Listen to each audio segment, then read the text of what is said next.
Hello chess friends and welcome to the channel. Today is round 9, the final round of the Shamkir Chess 2019 Gashimov Memorial. Carlsen is dominating the tournament, but if someone was thinking about a peaceful final round by Magnus, he was wrong. Today, in fact, he played against Grischuk, a formidable opponent, and their game was the only one that ended with a decisive result. So, let's review their game together. Carlsen with white pieces opens with e4 and Grischuk answers with e5. Knight to f3, knight to c6, bishop to b5, the Ruy Lopez. Grischuk continues with knight to f6, the Berlin's defense, and Magnus with d3, he goes out of the main Berlin's lines. Bishop to c5, c3, castle for black and castle for white, d6, and Carlsen continues with bishop to a4. This is a fine move out of the main continuations, because generally white continues with knight in b goes to d2. But there are many good moves like rook to e1 that can be played. Okay, Grischuk moves the knight to e7. Of course, the idea is to relocate the knight on the king side. Here comes bishop to c2 and knight to g6.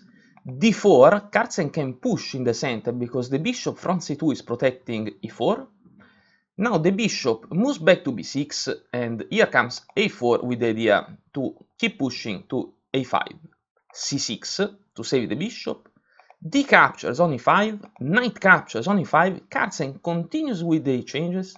Knight captures on e5 again, d captures and the queen exchange.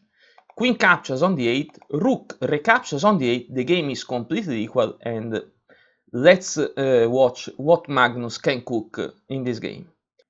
a5, bishop to c5, the knight moves to d2, and with bishop to e6, Grischuk completes his development and at least visually seems a bit better. Rook to e1 and b5, Carlsen continues with knight goes to b3, attacking the bishop, but let's go back one move. What happens if Carlsen captures now? Let's watch. If a captures on b6, nothing extraordinary happens, but after a recaptures, white is almost forced to capture with the rook. The alternative is to put the rook to b1 in an only defensive position, so rook captures on a8, the rook recaptures and black's position improved a bit because the rook is controlling the a file with white that has some sort of little problems here on the queen side, not well developed on the king side. A bit restricted, let's say.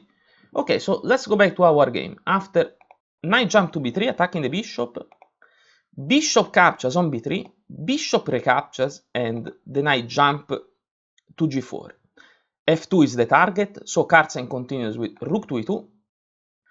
And who is better now? The game more or less equal, but Carlsen has the bishop pair.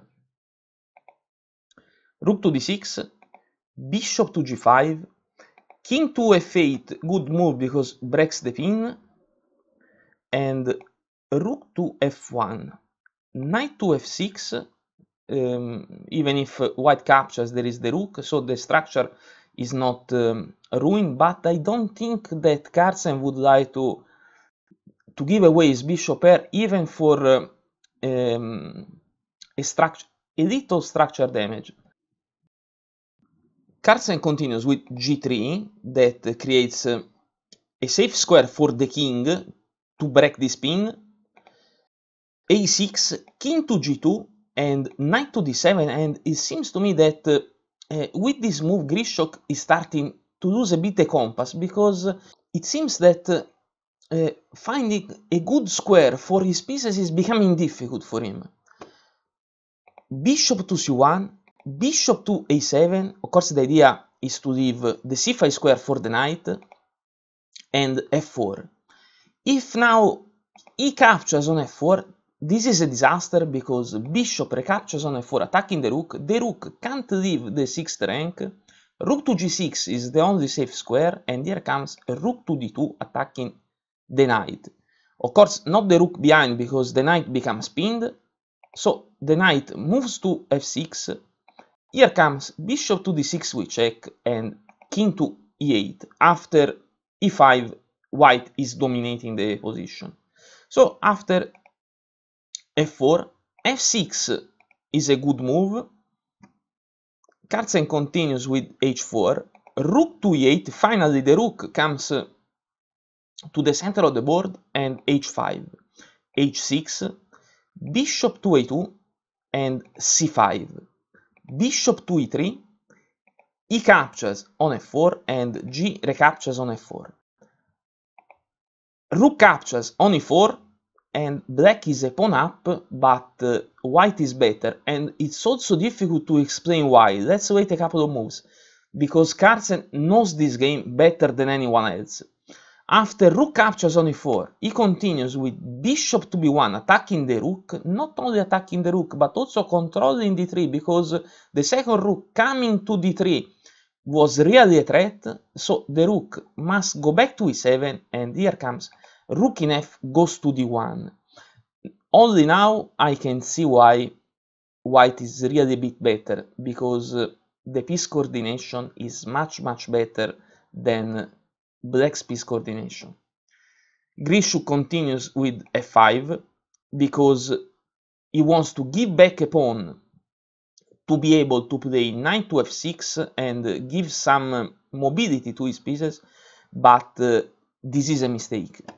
Carlsen captures on f5, the knight jump on f6, but as you can see, with the knight on f5, Grischuk can't double the rooks, so Carlsen continues with king to f3, improving his king. Also now the king is connected with the pieces, and knight to d5, attacking the bishop.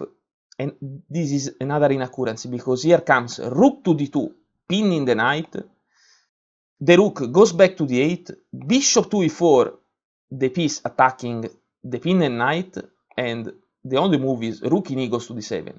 Rook in e goes to d1, the knight must go away to f6, where it also defends d7, but the game is already over, because here comes rook captures on d7, Grischuk recaptures with the knight, and after rook to d6, Grischuk resigns. Let's go back a couple of moves. After rook captures on d7, what happens if rook recaptures on d7? It happens that white will continue with rook captures, knight captures, bishop to b7, attacking a6. The only way to save the pawn is to play knight to b8, but here comes b4, and the pawn is pinned. This pawn can't capture, because the bishop will capture the bishop, everything will collapse, because this pawn can't advance, can't capture, because we'll never have the time to promote with the two bishops that can retreat fastly. And so if rook capture, this is what white will play. What happened in the game is that Grischuk recaptures with the knight, and after rook to d6 resign, because the knight can't move because he's pinned. King to e7 would be the best continuation, but the rook will capture a6, attacking the bishop, and after bishop to b8, bishop to b6 is enough, because in a couple of moves also the c pawn will fall, and of course the endgame is completely won for white. So what to say about the game? It was another Carlsen's victory, another computer endgame, and he played with extreme precision, and his piece coordination at the end broke Grischuk resistance. Must be a real nightmare to play against Carlsen right now. So I really hope that you also liked this final game of the Shamkir Chess 2019, and if you did, please don't forget to like the video and to subscribe to the channel, because this tournament, completely dominated by Magnus Carlsen, just ended, but many new great tournaments and many new great games are coming to the channel. Our analysis is over. For now, thanks for watching and goodbye.